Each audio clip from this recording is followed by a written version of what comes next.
Good evening, Zach. Tonight, I want to discuss acclaimed Hollywood director David Fincher's finest work. No, it's not Seven. No, it's not Fight Club. No, it's not Gone Girl. It's not Panic Room. It's Alien 3, released in 1992 by 20th Century Fox. Before we begin, Zach, I think it's important that I tell you that this discussion will be based on the assembly cut of Alien 3. As you may know, Alien 3 had a very troubled development, going through a small army of screenwriters and flip-flopping between action and horror tones, metaphors for HIV and Marxism, before settling on an industrial, early 90s horror setting. David Fincher's work was also subject to heavy interference from Fox, with entire subplots and sequences removed from the theatrical cut and disowned by Fincher as a result, but mostly restored in this assembly cut, which, unlike other re-released endeavors in the Alien franchise, was produced without David Fincher's involvement.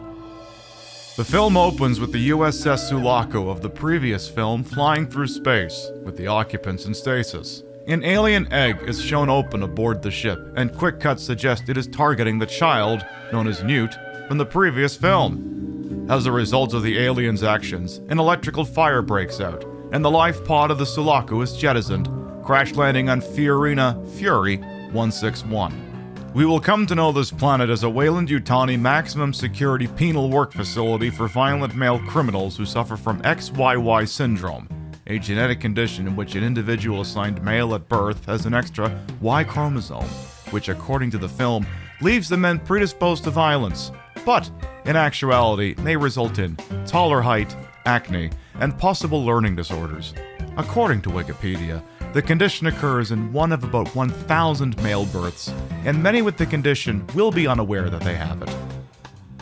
The body of Ellen Ripley, once again played by Sigourney Weaver, washes up on a shoreline covered in lice. This detail, omitted from the theatrical release, is part of the reason she shaves her head later in the film. Her body is recovered by an inmate and brought to the prison medbay, while other inmates recover her ship with the help of oxen. The prison warden sends a communique to Weyland-Yutani reporting the crash of the life pod, and that while Lieutenant Ripley survived, Colonial Marine Hicks and an unidentified 10-year-old girl died in the incident. We are introduced to some of the prisoners who have gathered for a prayer as well as morning announcements. Dylan, played by Charles S. Dutton, leads the men in a somewhat nihilistic Christian prayer. The warden, Harold Andrews, played by Brian Glover, informs the men that there was one survivor, 2 dead, and a smashed droid. The men are both overjoyed and horrified at the presence of a woman, as it upsets the oath of celibacy many of them took and the harmony they claim to have built. The warden informs them that Weyland-Yutani is sending a rescue ship that will arrive within a week. The prisoner who rescued Ripley is revealed to also be the prison doctor, Clemens, played by Charles Dance, who viewers may recognize as Tywin Lannister from the HBO adaptation of Game of Thrones. Warden Andrews urges the doctor to keep Ripley confined to sickbay. Clemens is forced to reveal to a recovering Ripley her plight, including that Hicks and Newt did not survive. While walking to her ship, Clemens reveals that the foundry normally houses 5,000 inmates, but is down to 25 to keep the pilot light on and forge lead parts for toxic waste containers. Clemens indicates Hicks was killed when a support structure beam pierced his cryotube and his chest, and that Newt drowned in her chamber. Ripley discovers an acid burn on Newt's chamber and insists to be shown her body. The good doctor observes Ripley probing Newt's body and when confronted, demands an autopsy, but remains vague on her reasoning, suggesting cholera may be present, which hasn't been reported in 200 years. The initial search finds no signs of disease, and when the rib cage is cracked, nothing amiss is found inside, only lungs full of fluid. Clemens doesn't buy Ripley's story, especially the part about cholera, but is confronted by the warden and his subordinate before he can press the issue. Ripley now demands the bodies be cremated, which the men agree to, while the warden insists that for her personal safety, she should refrain from freely wandering the facility. 2 inmates are seen bringing a dead ox into a slaughterhouse. They engage in what can only be charitably called locker room talk regarding Ripley. The men cannot explain why the ox died, only that they'll chop it up later for stew. One of the men locates a dead facehugger, but any further discussion on that is quickly cut away for a cremation ceremony. The men and Ripley have gathered in the foundry. The warden offers a biblical prayer for the dead. Dylan offers a compassionate, uplifting eulogy that more closely adheres to the monk-like disposition of the men, that, unfortunately for them all, is interspliced with footage of the dead ox shaking violently. As Dylan's speech moves to the promise of new life, a fully formed alien bursts from the dead ox and escapes into the facility.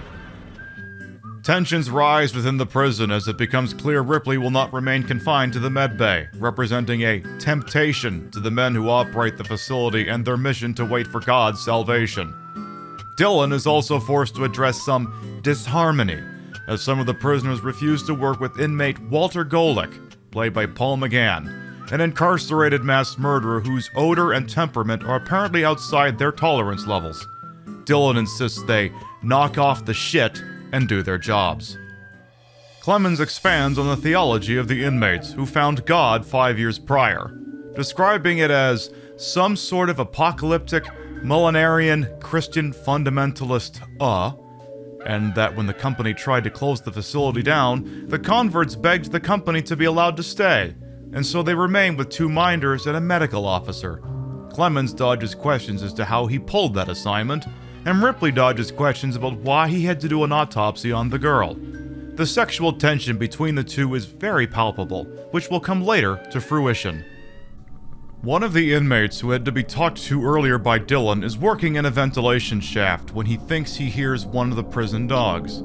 He is instead attacked by the xenomorph, which leads him to fall down the shaft and be killed by the fan.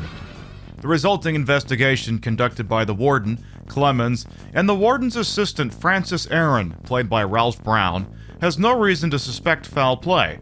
Clemens, however, observes an acid burn similar to the one that perturbed Ripley at Newt's cryo chamber.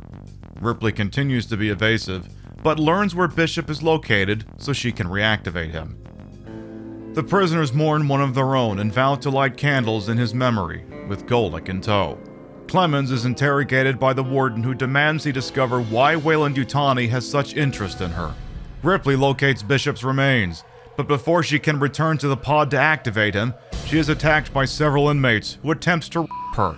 They are all, however, savagely beaten by Dylan with a pipe, who beckons Ripley to leave so he can discuss matters of the spirit with his brothers. The prisoners lighting the candles discover many of them are going out. When they attempt to investigate, they are attacked by the xenomorph. 2 of the 3 are killed, leaving Golick alive but covered in blood and visibly disturbed. Discovered by the warden in the cafeteria, the men capture him and confine him to the medbay. He denies involvement in the men's deaths, claiming they were killed by a dragon. Ripley reactivates what's left of Bishop, once again played by Lance Henriksen. He replays the last moments of the Sulaco for her, revealing an electrical fire caused the ejection, and that according to the computer's records, there was an alien on board, and that Weyland-Yutani would also have access to these records. Ripley reveals the existence of the alien to the warden. They are skeptical of her claims. Ripley is baffled that a maximum security facility has no conventional weaponry, and is ordered confined to the medbay until a company ship arrives. Clemens finally acquiesces and reveals to Ripley that his incarceration was due to gross medical negligence.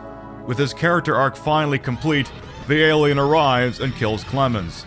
Golick bears witness to the dragon cornering Ripley, but it spares her life and withdraws. The men are gathered in the mess hall as a small memorial, as well as a come-to-Jesus moment. The warden continues to insist that Golick may be responsible for the deaths of all 3 prisoners to this point. Ripley interrupts the meeting to insist the alien is here, and she doesn't have to argue on it for long, as the alien appears out of a ceiling vent and kills the warden in plain view of all the inmates.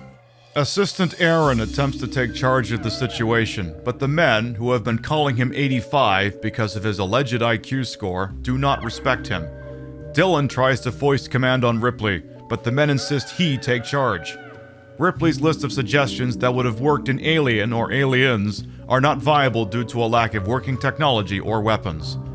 When Ripley takes a tour of the facility where she believes the alien is hiding, she learns of a toxic waste disposal room that has gone largely unused, which has only one entrance and 6-foot steel walls. A plan is then hatched to lure the alien in there, in a sequence that is completely absent from the theatrical cut of the film. Ventilation shafts and hallways are coated with flammable liquid. An attack by the alien causes the plan to take effect before the men are in position, causing many deaths. In a pivotal moment, the alien is trapped between Ripley and the remaining prisoners blocking the exit, and one of the prisoners who attempted to rape her standing in front of the waste disposal room. Seeking redemption, the prisoner known as Junior sacrifices himself by leading the alien into the disposal room and shutting it behind him, sealing his fate. The alien is effectively trapped. The men once again mourn their dead. The film starts to feel as though it's winding down. In a moment of clarity, Ripley expresses concern with Aaron that when the Weyland-Yutani crew arrive, they may not try to kill the alien, but instead capture it. Golic, still locked in the infirmary, pleads with fellow inmate Robert Morse, played by Danny Webb, insisting that because he did not lie or kill his fellow inmates, that he should be set free. Morse discloses that the alien is trapped and where. Appealing to their friendship, Golic is released by Morse. Unfortunately for Morse, Golic attacks him, desiring to see the dragon once again. Ripley attempts to demonstrate to Aaron that the company will not kill the alien. She has him transmit that they have trapped the alien and to request permission to kill it. The company denies them that permission, and to avoid it until the rescue team arrives. Golic, obsessed with the dragon, kills the prisoner guarding the door and opens it. The alien thanks him for it in a manner that you would expect, and escapes. Ripley attempts to build support for exterminating the alien, but doesn't get many takers. Morse reports to them that Golic freed the alien. As they panic amongst themselves, Ripley, feeling faint, quietly sneaks away to the escape pod. Assistant Aaron finds her there and helps her run a CAT scan on herself. The result of the scan is conclusive. There is an alien inside her, the shape of which indicates a queen. Though not stated by the film, it can be concluded between this film and the two previous that a quote-unquote royal facehugger was left on board the Sulaco by the Queen at the climax of the previous film, and that it was capable of attacking twice rather than the usual once, first at Ripley, then at the prison Ox. The remaining men formulate a plan to remain in the assembly hall and await rescue, which doesn't go over well. Morse has a thought when lighting a cigarette, and the men divert to the leadworks furnace instead. Ripley wants to attempt to bluff the company into not coming at all, believing the risk of letting the Queen get off-world too great. But Aaron balks, wanting rescue as he is the only person remaining with people off-planet to live for. Ripley decides to gamble. She wagers the alien won't kill her, so she decides to try and hunt it down. After she leaves, Aaron witnesses a further communique from Weyland-Yutani. Their ETA has shortened significantly to 2 hours, and they demand that Ripley be quarantined until their arrival. Ripley finds the alien hiding in the basement and attacks it with a pipe, but she is either hallucinating or delusional as she breaks a withered pipe open instead of a xenomorph skull. She is, however, confronted by the actual alien, who was apparently having a catnap, which again refuses to kill her. Ripley, too afraid to take her own life, begs Dylan to kill her. He refuses, but makes a deal. She helps them kill the alien, he'll kill her in return. A final debate over what the men should do is had. Aaron tries to argue that they should wait, but Ripley explains that a company that deems the crew of the Nostromo, as well as a Colonial Marines unit, expendable, will not have sympathy for prisoners who found God at the end of space, and may well kill them just for having seen the alien. The men, won over, realize they may be able to fulfill their religious prophecy by fighting the alien, and if they are to die, that they should die on their feet. Aaron remains behind to await the rescue squad.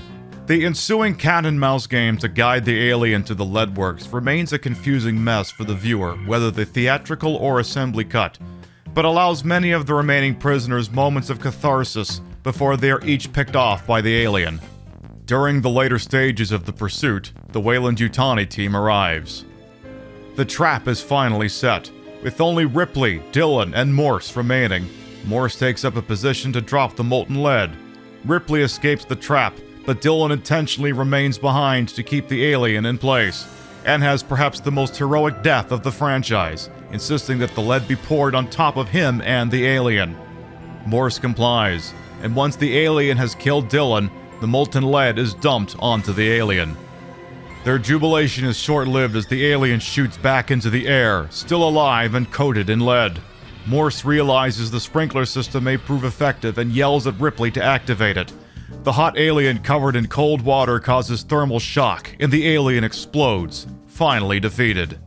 The Weyland-Yutani rescue squad arrives at the foundry, led by a man who resembles Bishop, who insists he was sent by the company to show her a friendly face, but claims to be human and the man Bishop is based on. Bishop insists they will remove the Queen from her and kill it, but Ripley refuses to believe they'll terminate it. She separates herself from Bishop and rejoins Morse on the catwalk, who was shot in the leg by one of the Weyland-Yutani commandos. Aaron, finally convinced of the company's treachery, picks up a wrench and hits the alleged android in the head, and is shot dead by the commandos for his effort. Bishop, covered in dark human blood and with a detached ear, tries to use this as proof positive of his honesty. He continues to beg Ripley to come back with what may be the final xenomorph queen, pleading with her that researching it may be the chance of a lifetime. Ripley remains unconvinced, and in a final act of defiance, casts herself into the molten lead. At the dawn of a new day, Morse, the final remaining prisoner, pulls a last, "Hey, what's over there?" while being escorted out. The last recording of the Nostromo plays as Weyland-Yutani shuts the facility down, ending the film and ending the reign of terror of the xenomorph species, until Fox decided they needed more money.